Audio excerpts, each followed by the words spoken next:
Digamos, las personas que estamos presentes acá, pues son Esteban Fernández, es profesor de Historia, Nicole Girón, profesora de Sociología, y yo, Pablo Rodríguez, profesor de Historia.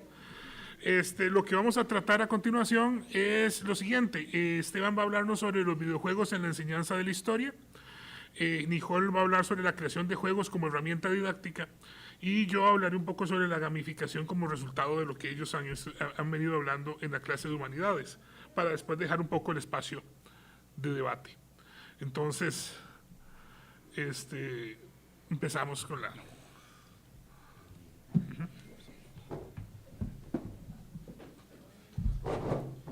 Bueno, hay que comentar que las imágenes de Pixar las hizo Pablo, nos mejoró bastante, muchas gracias. Igualmente, como comentó Pablo, tenemos muy poco tiempo, entonces voy a ir recortando un poco lo que era mi ponencia y vamos a ver qué es esto de aprendiendo con videojuegos. Bueno, yo creo que todos los profesores de humanidades comúnmente utilizamos productos culturales como herramienta didáctica, ¿verdad? Es común que utilicemos películas, novelas gráficas, literatura, cómics, obras de teatro, etcétera, pero sí hay como una resistencia a utilizar el videojuego. Y bueno, habría que preguntarse por qué. El videojuego ya tiene su larga historia, desde ese primer juego de Tennis for Two en los 60, ¿verdad?, hasta la popularización del videojuego en las salas de arcade en los 70 con ping pong. Bueno, ya son 60 años de historia del videojuego, pero aún así tenemos como un recelo, como que no ha tenido esa legitimidad académica que, bueno, que ya tienen otras obras artísticas, ¿verdad? Así pasó con el cine, así pasó con la novela del siglo XIX, y bueno, ahora estamos con el videojuego, pero igualmente desde los últimos 30 años se ha trabajado bastante a nivel académico, incluso en la Universidad de Costa Rica, y quiero proponerles una forma de abrirnos un poco a utilizar los videojuegos también en las clases, ¿verdad? Así como ponemos películas, que analicen películas, ¿por qué no analizar un videojuego?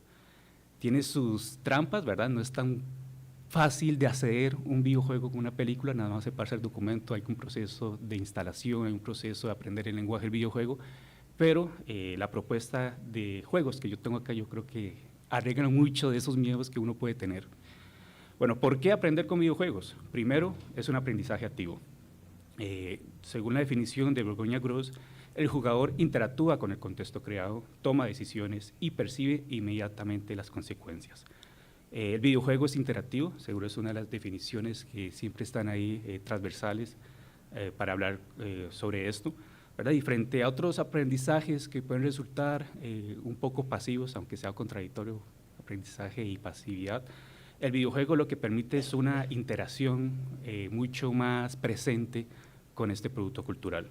Por otro lado, la motivación, ¿verdad? El videojuego es un ocio habitual de las generaciones jóvenes, seguramente ustedes lo han visto con sus hijos, sobrinos, o si son, ¿verdad?, generaciones que crecieron con los videojuegos, es algo recurrente. Desde el uso de computadoras, consolas, hasta la tecnología más masificada que son los celulares. En cualquier medio se puede conseguir videojuegos, y las generaciones jóvenes, que son, ¿verdad?, nativos digitales, son una forma, ¿verdad?, casi, o tienen una familiaridad desde edades muy tempranas. Y por otro lado, crea entornos de aprendizaje. ¿Qué permite los videojuegos? Bueno, experimentar problemas, situaciones, contextos que posiblemente nunca podríamos encontrarnos, dilemas éticos, que en situaciones, esperemos que en situaciones reales no nos encontremos tampoco.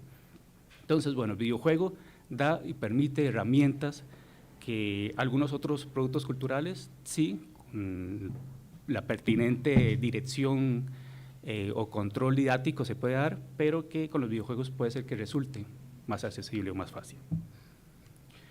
Bueno, ¿qué pasa con los videojuegos de historia? Yo aquí me baso un poco sobre las teorías, el análisis que hizo este historiador español, Alberto Venegas, en estos dos hermosos libros, Pasado interactivo, Memoria e historia del videojuego, y Pasado virtual, Historia e imagen del videojuego, que son obras magníficas.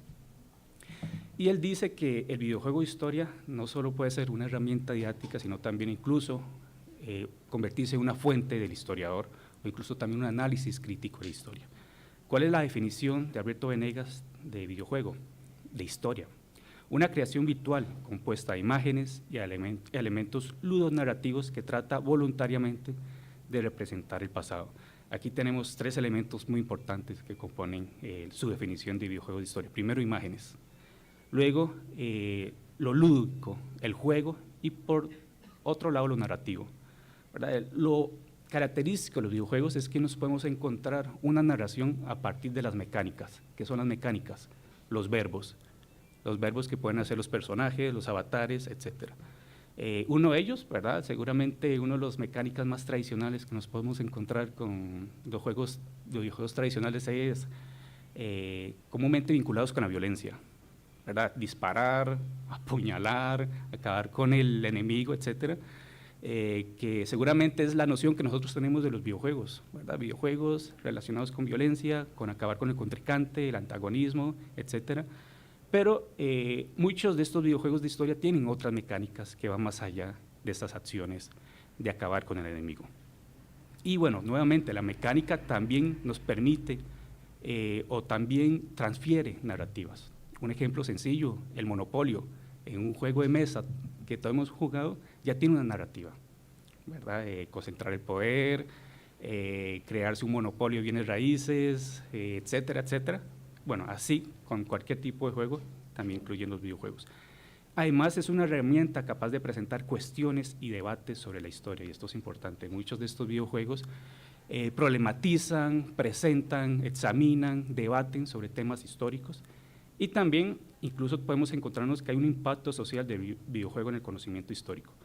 Y esto es común en otros medios culturales. Seguramente nosotros tenemos nuestras imágenes sobre el desembarco de Normandía, viendo la película de Salvando al Soldado Ryan, ¿no? Esas escenas épicas, o las imágenes de Auschwitz en La lista de Schindler o La vida es bella.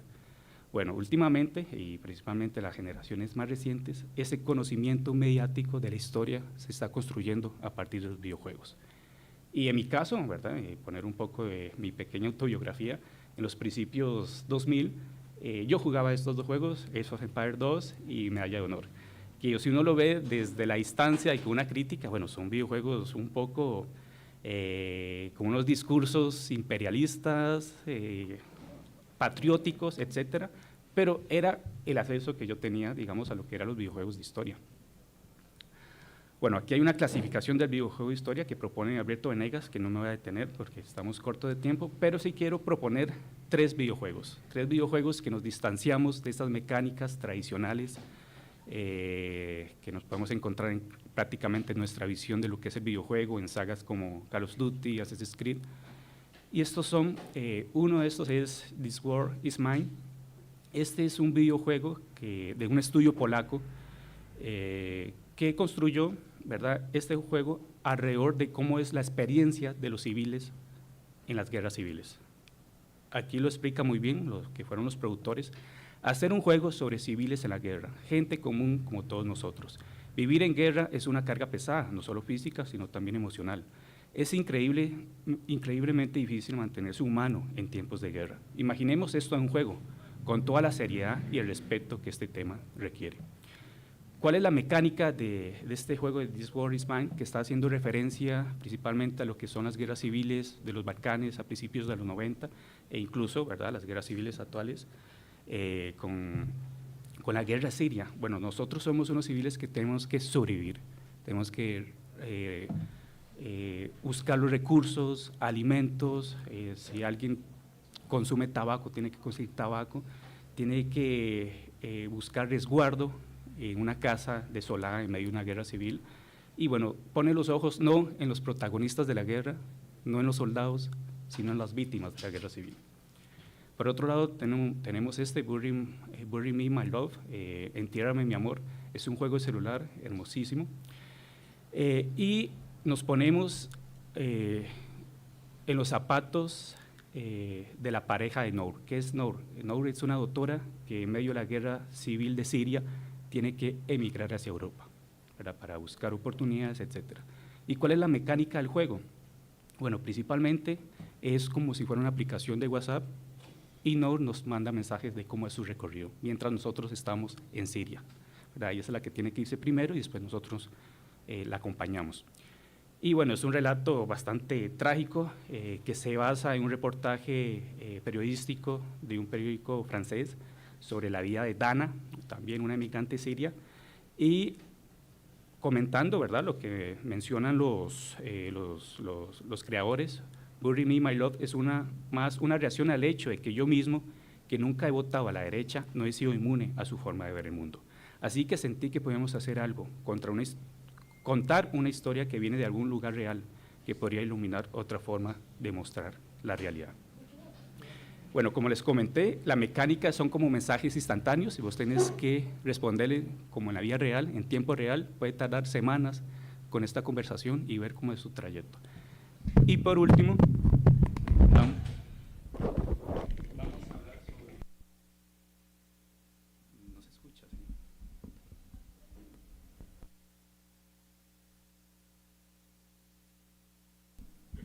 Ya, muchas gracias.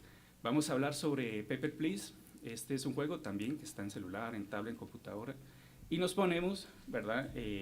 O somos el personaje de un registrador de una oficina de migración en un país imaginario, ficticio, que alude a un gobierno totalitario de la segunda mitad del siglo XX. Y nosotros tenemos que decidir si esas personas pueden entrar o no en nuestro país, ¿verdad? Hay unas decisiones de éticas, gente que está perseguida, gente que son delincuentes y nosotros somos la figura del gobierno. Y claro, es toda unas situaciones complicadísimas que nos ponen, ¿verdad? Que nos deja, ¿verdad?, en estos dilemas un poco más humanitarios, éticos, y bajo la figura de un funcionario de un estado totalitario, ¿verdad? Este estado ficticio que se llama Artosca. Y bueno, con estos 3 juegos hay muchos más, ¿verdad? No me quería detener en una lista enorme de otros videojuegos que representen temas de historia o referencias de historia o contextos ambientados en la historia, pero que es posible, ¿verdad?, utilizar el videojuego más allá de, nuevamente, estos videojuegos tradicionales, con otras mecánicas y con temas de contenido histórico. Y muchas gracias.